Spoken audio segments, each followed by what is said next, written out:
دوستان، ازم بازدید شما. اینجا هم جاده ساحلی اهواز به خرمشهر، جاده ساحلی. امروز ما اومدیم اینجا تفریح، رفتیم با اتفاق امیررضا و مامانش رفتیم.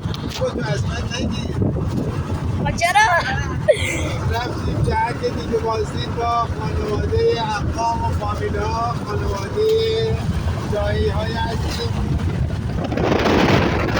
براتون ارسالش بکنیم ببینید این جاده چقدر طبیعت قشنگی داره، بسیار زیبا، درختان خرما، نخل و انواع کشت در این منطقه صورت میگیره، از کشت شبیه برنج باشه و گندم و غیره.